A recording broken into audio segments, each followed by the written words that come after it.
Williams here for Red Tractor Nation. We're here today with our friends Ryan Peters and Johnathan Langdenburg, and today they brought two tractors that are almost the same, but this is a high wheel F30 cane, and this is a low wheel F30 cane. Low wheel F30 cane.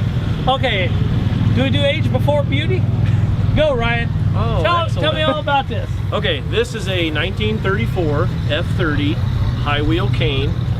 What makes it different from the low cane, we call it high wheel, it has the front spindle extensions to raise the front end even higher.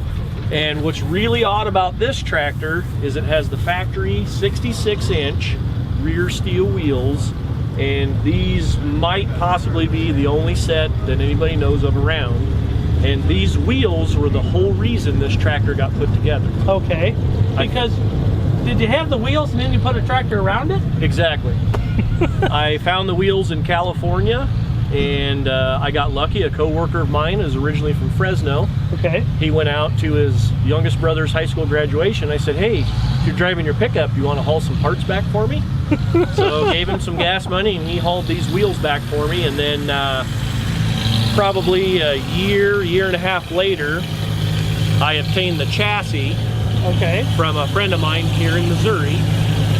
The chassis originally came from Louisiana.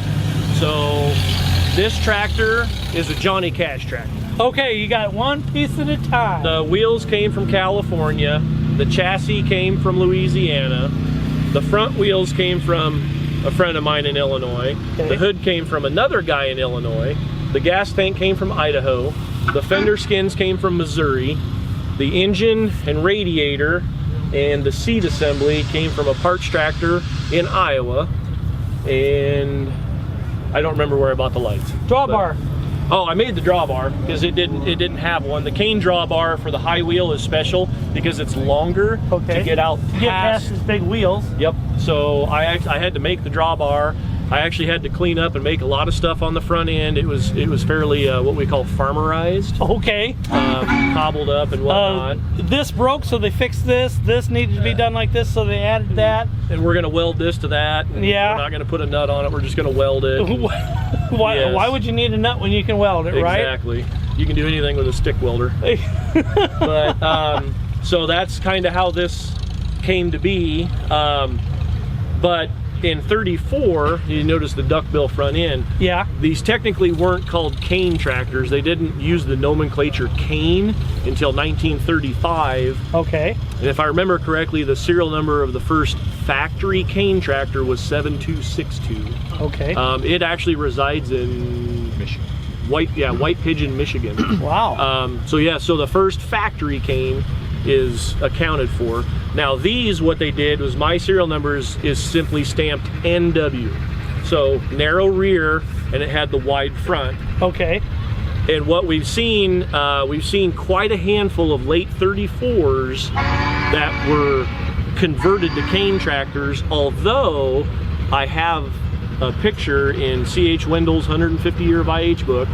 They have a factory photo of a duckbill high wheel on these wheels. Oh, okay. So we know that in 34 they were experimenting, they were getting it out there, and I wouldn't be surprised if they were actually using them in production before they added the nomenclature CNW, which stood for cane narrow wide. Narrow. So other than that, just an old parts tractor. An old parts tractor put together. Is there anything special on this that you're going to need to do to get it finished up to where you want it to be?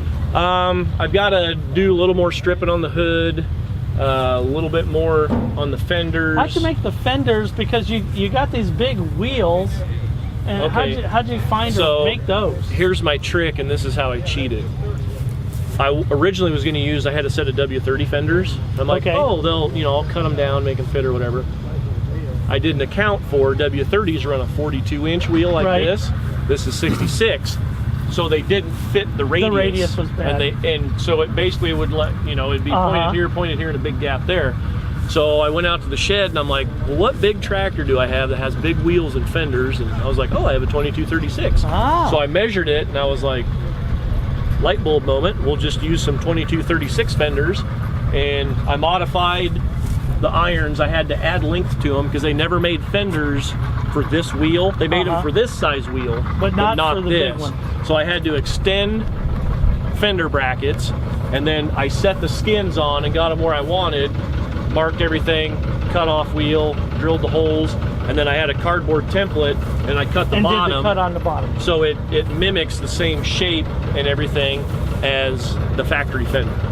Very good idea. So when is this going to get painted? No, it's just going to be aged patina. Rusty. Rusty. We say aged patina. Okay, that sounds better. Sounds better than just rusty. Rusty. Just rusty.